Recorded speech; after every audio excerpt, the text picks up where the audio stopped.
शुरुआत होती है दो भाइयों की कहानी से। एक दिन गलती से उन दोनों को दो चार्म मिल जाते हैं। ये चार्म थे खास। एक था देवताओं के वश में करने वाला चार्म और दूसरा था किसी और चीज का। छोटे भाई ने चालाकी दिखाते हुए पहले ही धन के देवता वाला चार्म चुन लिया। बड़े भाई के पास दूसरा विकल्प ही बचा, लेकिन उसे क्या पता था कि ये ताबीज सिर्फ 1 साल के लिए ही काम करेगा।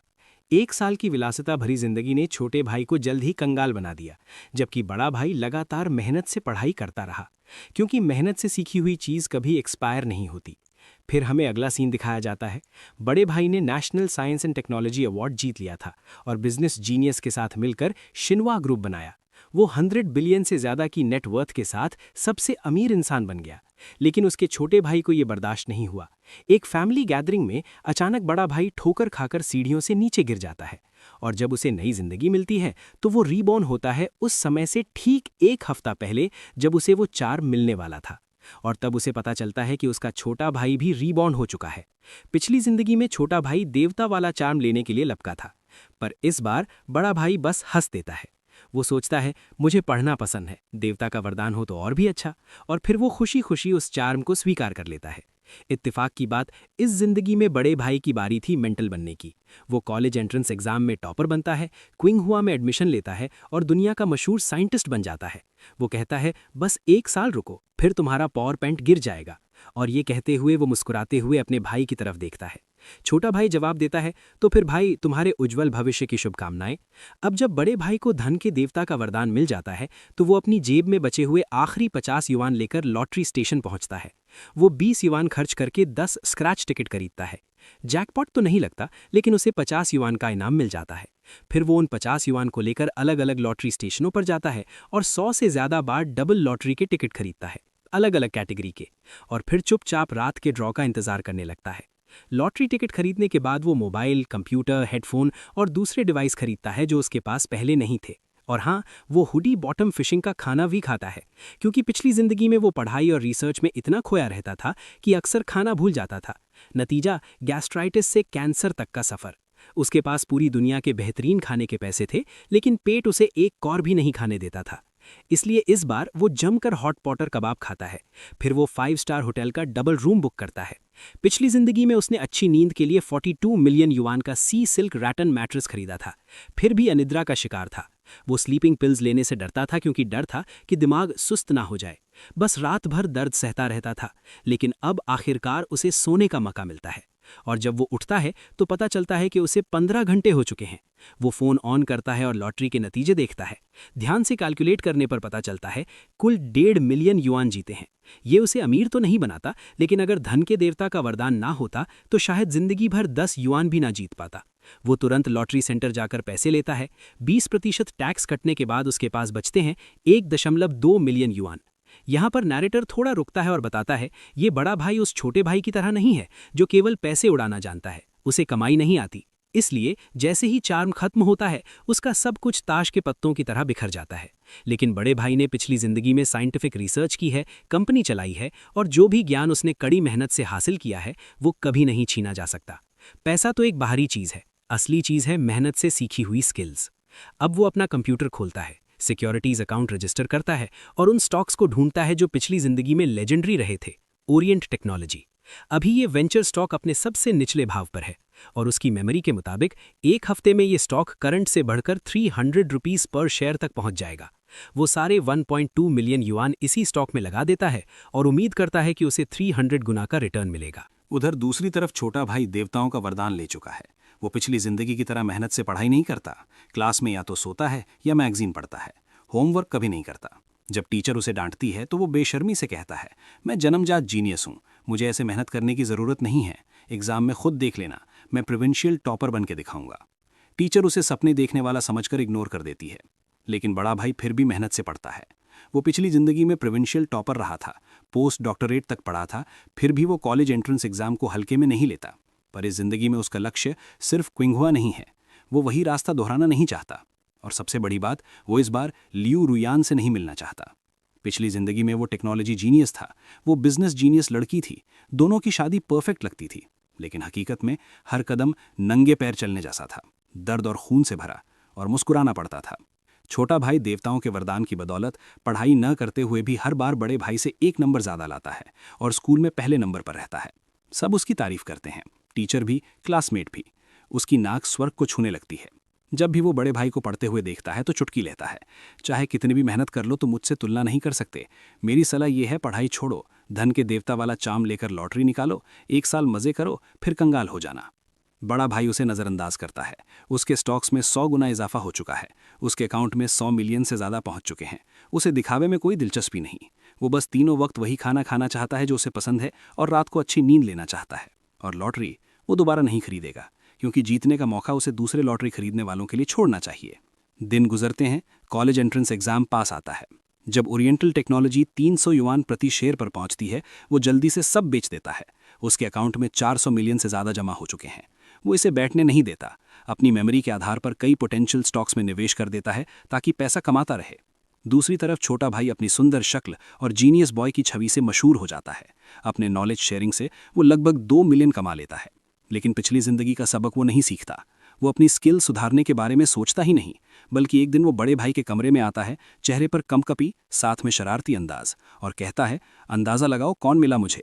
बड़ा भाई साइंटिफिक डेटा कैलकुलेट कर रहा होता है, सर उठाने की जहमत नहीं उठाता। नहीं पता और जानने में भी दिलचस्पी नहीं। छोटा भाई कहता है, उसका नाम लूंगा तो दिलचस्पी हो जाएगी, लियू रुयान, बिजनेस जीनियस लड़की।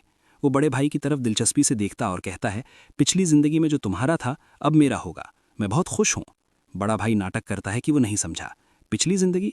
मुझे कुछ याद नहीं। छोटा भाई शक से देखता है, तुम रीबॉर्न नहीं हो? बड़ा भाई जानबूझकर माथे पर हाथ रखता है। रीबॉर्न? बहुत नॉवल पढ़ लिए, दिमाग खराब हो गया क्या?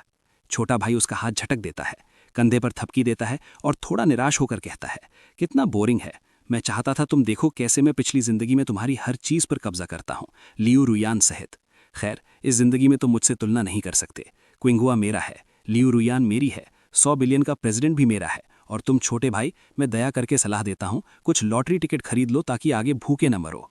लेकिन छोटा भाई यहीं नहीं रुकता। थोड़ी देर बाद वो वापस आता है, फोन लेकर स्क्रीन सीधे बड़े भाई की तरफ करता है। स्क्रीन पर है लियू रुआन।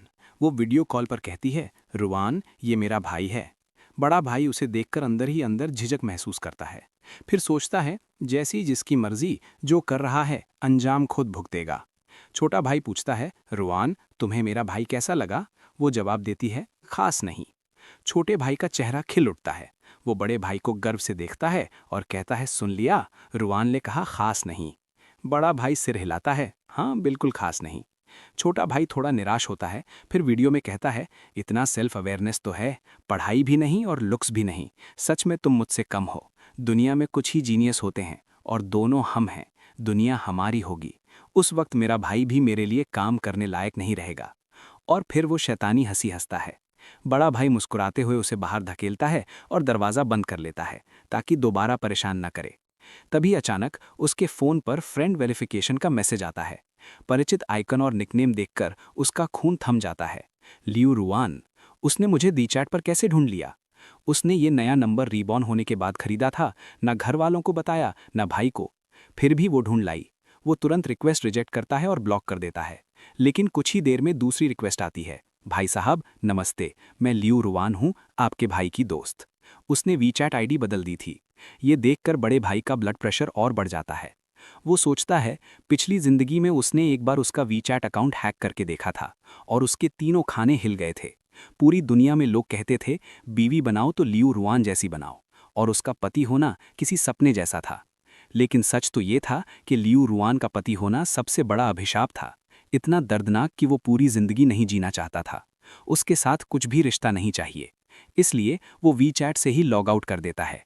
लेकिन छोटा भाई फिर आता है और बताता है, भाई कल 520 है, रुआन मुझसे मिलने आ रही है। वो मुझे एक अविस्मरणीय रोमांटिक दिन देना चाहती है। क्या तुम जल रहे हो? बड़ा भाई ठंडे अंदाज में जवाब देता है, तुम्हें जैसा सोचना है सोचो, लेकिन कृपया मेरे सामने लियू रुआन का नाम मत लो। मुझे नहीं जानना और ना ही दिलचस्पी है। छोटे भाई का चेहरा उतर जाता है। उसकी आंखें गुस्से से फैल जाती हैं। भाई, मैं चेतावनी देता हूँ, अपनी हैसियत में रहो। रुआन तुम्हें तुच्छ समझती है। बड़ा भाई सहमति में सिर हिलाता है, बिल्कुल, वो तुम्हें ही पसंद करती है। मैं दुआ करता हूँ तुम दोनों हमेशा साथ रहो, कभी अलग ना होना। छोटा भाई खुद पर गुमान से भर जाता है। यही तो होना है, इस जिंदगी में मैं उसके साथ परी जैसी जोड़ी बनाऊंगा। तुम बस पढ़ाई करो, शायद मैं तुम्हारा भाई होने के नाते तुम्हें कोई अच्छी जॉब दिलवा दूं। लेकिन बड़े भाई को पता है साइंटिफिक रिसर्च एग्जाम की तरह नहीं होती, जहां एक दिन में सब हो जाए। फिर भी उसने कभी सोचा नहीं था कि एक दिन उसका छोटा भाई लियू रुआन को घर ले आएगा। एक दिन बड़ा भाई स्कूल से घर लौटता है, दरवाज़ा खोलता है और सीधे लियू रुआन से सामना होता है। वो इतना डर जाता है कि उसके पंख फड़फड़ा उठते हैं। लियू रुआन अपनी सिग्नेचर मुस्कान के साथ हाथ उठाती है। नमस्ते लिनफान। बड़ा भाई सख्त चेहरा बनाकर पूछता है, तुम कौन हो, मेरे कमरे में कैसे? वो जवाब देती है, लियू रुआन, तुम्हारी भविष्य की पत्नी। और वो उठकर खड़ी हो जाती है, जैसे अंधेरे कोने में छिपा जहरीला सांप। बड़े भाई की रूह कांप जाती है। अब उसे समझ में आता है, सिर्फ वो और उसका भाई ही रीबॉर्न नहीं है, बल्कि ये लड़की भी। इसीलिए उसे उसका वीचैट पता था। वो खुद को संभालता है और गुस्से से कहता है, तुम मेरे भाई की दोस्त हो, मेरी नहीं। कृपया मेरा कमरा खाली करो। लियू रुआन मुस्कुराती है, लिनफान नाटक मत कर, मुझे पता है तुम भी रीबॉर्न हो, वरना तुम ये फॉर्मूले कैसे लिख सकते हो? और वो उसकी डेस्क पर रखे स्क्रैच पेपर को उठाती है।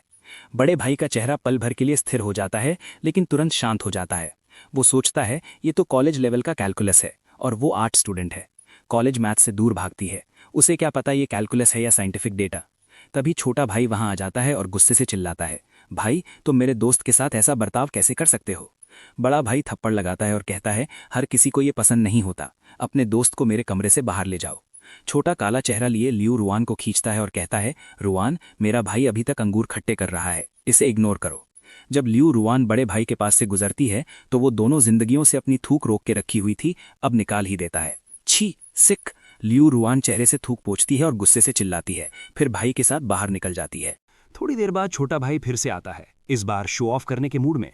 वो बड़े भाई को बताता है कि लियू रियान ने उसे एक ब्लू डायमंड वॉच गिफ्ट की है। वो अपनी घड़ी दिखाता है। बड़े भाई को फिर से उल्टी आने लगती है। पिछली जिंदगी में लियू रियान ने उसे भी यही घड़ी दी थी और उसे उतारने की इजाजत नहीं थी। वो रोज ये घड़ी देखकर अपना हाथ ही काट डालने का मन करता था, लेकिन डर के मारे कुछ नहीं कर पाता था। अब यही घड़ी देखकर उसे लगता है जैसे जंजीर बंध गई हो। छोटा भाई उसके सामने घड़ी लहराते हुए कहता है, ये घड़ी कम से कम 1 मिलियन की है। रुयान ने इतना बड़ा तोहफा दिया, इससे पता चलता है वो मुझसे शादी करना चाहती है। बड़े भाई को उल्टी और जोर से आती है। वो चिल्लाता है, मैं कितनी बार कहूं, मुझे लियू रुयान में कोई दिलचस्पी नहीं, मेरे सामने उसका नाम मत लो। और फिर वो दिन आता है, कॉलेज एंट्रेंस एग्जाम का।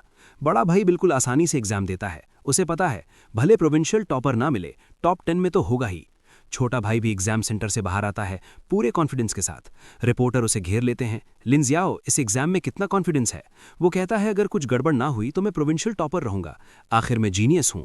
टॉपर नहीं आया तो जीनियस शब्द बेइज्जत हो जाएगा। रिपोर्टर पूछता है, आपके बड़े भाई का क्या वो आपका मुकाबला कर पाएगा? छोटा भाई हंसकर कहता है, मेरा भाई और मैं दोनों में आसमान जमीन का अंतर है, वो तो बस रट्टू तोता है। तभी वहां से बड़ा भाई बड़ी बड़ी यूनिफॉर्म पहने गुजरता है। छोटा भाई उसे पकड़कर कैमरे के सामने खड़ा कर देता है। अपने चकाचौंध करते लुक्स और कॉन्फिडेंस के सामने बड़ा भाई जैसे बेजान, सुस्त, झोला छाप स्टूडेंट लगता है। रिपोर्टर तारीफों के पुल बांधते हैं। बड़ा भाई मन ही मन सोचता है, ठीक है, तू ही ले ले सारी शोहरत, मैं तो बस अपनी पत्तियां हरा रहा हूं। मीडिया में छपते ही छोटे भाई के फैंस 8 मिलियन तक पहुंच जाते हैं। वो लाइव स्ट्रीमिंग और ट्रैफिक से लाखों कमाता है और हर किसी के सामने बड़े भाई को मजाक बनाता है। बड़ा भाई उसे कुछ नहीं बताता कि उसके स्टॉक पोर्टफोलियो की वैल्यू पहले ही 1.2 बिलियन हो चुकी है। वो सोचता है, जब 3 बिलियन पहुंच जाएंगे तब असली ताकत दिखाऊंगा। फिर एग्जाम के नतीजे आते हैं। जैसा हर बार होता है, छोटा भाई बड़े भाई से 1 नंबर ज्यादा लाता है और प्रोविंशियल टॉपर बन जाता है। उसके फैंस और बढ़ जाते हैं। जब कॉलेज चुनने की बारी आती है तो छोटा भाई बड़े भाई को चेतावनी देता है, भाई मैं क्विंग हुआ जा रहा हूं, तुम्हें भी अपनी औकात में रहना चाहिए। मेरे साथ एक ही कॉलेज मत आना, वरना मेरा सितारा तुम्हारे सामने फीका पड़ जाएगा। बड़ा भाई मुस्कुराते हुए कहता है, चिंता मत करो, मुझे क्विंग हुआ में दिलचस्पी नहीं, मैं नेशनल डिफेंस यूनिवर्सिटी जा रहा हूं। लेकिन छोटा भाई उसे अपनी निगाहों के सामने रखना चाहता है। बड़ा भाई उसके सामने ही नेशनल डिफेंस यूनिवर्सिटी और chemical and nuclear energy technology subject सुनता है। यही वो विषय है जो उसने पिछली जिंदगी में पढ़ा था, लेकिन मजबूरन बिजनेस में लगा दिया था, देश की सेवा में नहीं लगा पाया था। फिर छोटा भाई और लियू रुयान सोशल मीडिया पर हाई प्रोफाइल रिलेशनशिप अनाउंस करते हैं। दोनों क्विंगहुआ में एडमिशन ले लेते हैं। जीनियस बॉय और बिजनेस जीनियस लड़की की जोड़ी सबको आकर्षित करती है। लेकिन जब बड़ा भाई नेशनल डिफेंस यूनिवर्सिटी से एडमिशन की पुष्टि का इंतजार कर रहा होता है, उसे कोई कॉल नहीं आती। उसे बुरा लगता है। वो college entrance volunteer registration system में लॉगिन करता है और चौंक जाता है। उसका केवल एक ही volunteer national defence university cancel कर दिया गया था और उसकी जगह एक बेहद खराब कॉलेज डाल दिया गया था। उसका दिल बैठ जाता है। वो दौड़कर अपने छोटे भाई के पास जाता है और गुस्से से उसका कॉलर पकड़ लेता है। लिन जियाओ, तुमने मेरे वॉलंटियर बदल दिए। छोटा भाई बेरुखी से उसे धक्का देता है। हाँ, बदले तो क्या, मैं तुम्हें देश के हवाले नहीं करना चाहता। मैं अकेला माँ बाप की जिम्मेदारी नहीं उठाना चाहता और तुम तो सिर्फ कॉलेज के लायक हो। बड़ा भाई गुस्से से उसे एक थप्पड़ मारता है, लेकिन फिर सोचता है अब यहाँ रुकने से कुछ नहीं होगा। वो पिछली जिंदगी के संपर्कों का इस्तेमाल करता है। उसके पास नेशनल डिफेंस यूनिवर्सिटी के प्रेसिडेंट का नंबर है। वो उन्हें फ़ोन करता है, अपनी स्थिति बताता है। प्रेसिडेंट उसे कैपिटल बुलाते हैं और इंटरव्यू लेते हैं। इंटरव्यू के बाद प्रेसिडेंट कहते हैं, हम तुम्हें विशेष रूप से एडमिशन देंगे और तुम्हें एक biochemical and nuclear energy team भी देंगे, बशर्ते तुम अपनी रिसर्च फंडिंग कर सको। बड़े भाई के पास पहले से ही 3 बिलियन के स्टॉक एसेट हैं। फंडिंग कोई समस्या नहीं, उसे सिर्फ एक प्लेटफॉर्म और टैलेंट चाहिए। जब वो सूटकेस पकड़कर निकलता है तो छोटा भाई हैरान होता है, तुम नेशनल डिफेंस यूनिवर्सिटी में कैसे एडमिट हो सकते हो? बड़ा भाई बिना पीछे देखे कहता है, हमारे चाम खत्म होने वाले हैं। तुम क्विंगहुआ में हो, एंट्रेंस एग्जाम की ओपनिंग टेस्टिंग, अपना असली रूप मत दिखा देना। छोटे भाई के चेहरे पर डर झलकता है, लेकिन वो खुद को संभालता है। मैं 10 मिलियन फॉलोअर्स का इंटरनेट सेलिब्रिटी हूँ, वो भी मुझसे कुछ नहीं बिगाड़ सकते। लेकिन बड़ा भाई सीधे अपने सपनों की ओर बढ़ता है, देश की नेशनल डिफेंस कंस्ट्रक्शन में योगदान देने। एयरपोर्ट पर पहुंचते ही उसका फ़ोन बजता है, एक अनजान नंबर। वो सोचता है कि यूनिवर्सिटी से है, लेकिन दूसरी तरफ लियू रुयान की आवाज़ आती है, लिन फैन, मैं तुमसे कहती हूँ तुरंत नेशनल डिफेंस यूनिवर्सिटी से अपना एडमिशन रद्द करवाओ, वरना मैं तुम्हारे भाई की जान ले लूँगी। पिछली जिंदगी में वो इसी तरह उसे अपने भाई के नाम पर ब्लैकमेल करती थी। उस वक्त वो भाई के प्यार में अंधा था, लेकिन इस जिंदगी में जिस भाई ने उसका वॉलंटियर बदल दिया, उसकी जान की परवाह किसे है? वो बिना एक शब्द कहे फ़ोन रख देता है, नंबर ब्लॉक करता है और फ़ोन बंद कर देता है। यूनिवर्सिटी में रिपोर्ट करते ही प्रेसिडेंट उसे ऑफिस बुलाते हैं और एक गड्डी लेटर्स देते हैं। ये सब कंप्लेंट लेटर हैं जिनमें लिखा है कि उसका चरित्र खराब है, एग्जाम में फर्जीवाड़ा किया है। बड़े भाई को तुरंत समझ में आता है ये लियू रुयान की करतूत है।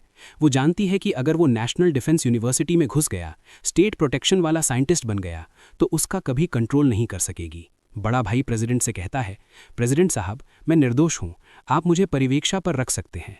प्रेसिडेंट उसके कंधे पर हाथ रखते हैं, तुम्हें मैंने खुद स्पेशली रिक्रूट किया है, मुझे तुम पर भरोसा है, मुझे उम्मीद है तुम देश की नेशनल डिफेंस में योगदान दोगे। और फिर प्रेसिडेंट दरवाजे की तरफ इशारा करते हैं। बड़ा भाई मुड़कर देखता है और उसकी धड़कनें तेज हो जाती हैं। दरवाजे पर वो चेहरा है जिसे देखने का उसने सपना देखा था, बाई निंगबिंग।